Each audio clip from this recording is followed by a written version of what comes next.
ഞാനിന്നേ ഇച്ചിരി കുഞ്ഞമ്മത്തി കിട്ടിയപ്പോൾ നമുക്കത് മാങ്ങിയിട്ട് തേങ്ങ അരച്ച് വെക്കാമെന്ന് ഓർത്തു.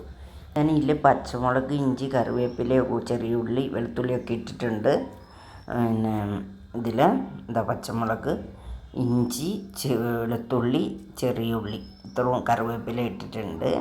ഇതിലേക്ക് മാങ്ങയും കഴുകി ഇട്ടിട്ടുണ്ട് കേട്ടോ. ആവശ്യത്തിന് മുളക് പൊടി ഇടുന്നു, ആവശ്യത്തിന് ഉപ്പും മഞ്ഞൾപ്പൊടി, പിന്നെ ഉപ്പും ചേർക്കുക കേട്ടോ. ഉപ്പും ചേർത്ത് ഇനി നമുക്ക് പാകത്തിന് വെള്ളം ഒഴിച്ച് നല്ലോണം ഒന്ന് കൈ കൊണ്ട് ഇളക്കി. എല്ലാവരും പറയുക കൈ കൊണ്ട് ഇളക്കുന്നത്. നമ്മൾ എന്ത് ഭക്ഷണം ചെയ്യുകയാണെങ്കിലും കൈ കൊണ്ടൊക്കെ വൃത്തിയാക്കണമെന്നേ ഉള്ളൂ. കൈ കൊണ്ട് ഒക്കെ ഇളക്കി ഉണ്ടാക്കിയാൽ അതാണ് കൈപ്പുണ്യം. ആ ഒരു ടേസ്റ്റ് സ്പൂണും കൊണ്ടൊന്നും ഉണ്ടാക്കിയാൽ എനിക്ക് തോന്നുന്ന കിട്ടില്ല. പണ്ടൊക്കെ അങ്ങനെയല്ലായിരുന്നു അമ്മമാരൊക്കെ ചെയ്തുകൊണ്ടിരുന്നത്. ആ ഒരു ടേസ്റ്റിനുണ്ടോ? ഞാൻ കറിയിൽ തേങ്ങ അരച്ചൊഴിച്ചിട്ടുണ്ട്, അത് കാണിക്കാൻ പറ്റിയില്ല.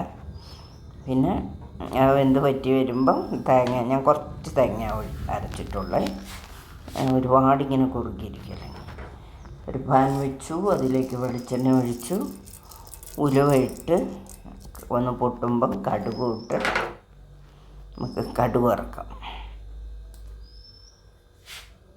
ഉലുവ പൊട്ടാൻ ഇച്ചിരി താമസം. എൻ്റെ ചാനൽ ഇഷ്ടപ്പെട്ട എല്ലാവരും സബ്സ്ക്രൈബ് ചെയ്യാൻ മറക്കല്ലേ, ഷെയറും ചെയ്യണേ. ഇടയ്ക്കെല്ലപ്പോഴും കറി ഉണ്ടാക്കണ ഒരു ഇതില്ല ഞാൻ എടുത്തു വെക്കുന്ന, വല്ലപ്പോഴൊക്കെ വെക്കുള്ളൂ. എന്താ പറയുക, വയ്യാത്തതുകൊണ്ട് സ്റ്റൗ എല്ലാം തുടയ്ക്കാനും ഒക്കെ വൃത്തികേടായിട്ടിരിക്കുക. ഒന്ന് നിന്ന് കഴിയുമ്പോൾ ഓടിപ്പോയിരിക്കും. ഇതിലേക്ക് കടുക് പൊട്ടി കഴിയുമ്പോൾ ഞാൻ ഇച്ചിരി വെളുത്തുള്ളി ഇട്ടു.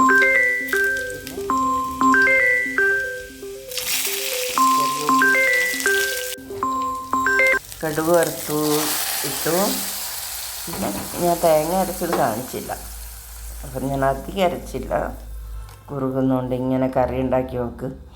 ഇതിൻ്റെ കൂടെ കുറച്ച് ചക്കപ്പുഴുക്കും കൂട്ടി ഒരു കഴിച്ചാൽ എന്താ ടേസ്റ്റ് എന്നറിയോ? എൻ്റെ ഫേവറേറ്റാണ് ചക്കപ്പുഴുക്ക്. അതിൻ്റെ കൂടെ ഒരു കട്ടൻ കാപ്പി. അപ്പം നല്ല സൂപ്പറല്ലേ? എല്ലാവരും ഉണ്ടാക്കി നോക്കുക, കഴിക്കുക. ഇഷ്ടപ്പെട്ടാൽ ലൈക്ക് ചെയ്യുക. പിന്നെന്താ, ഇതുണ്ടോ ഒരു ഗ്ലാസ് കട്ടൻ കാപ്പി. നല്ല തണുപ്പം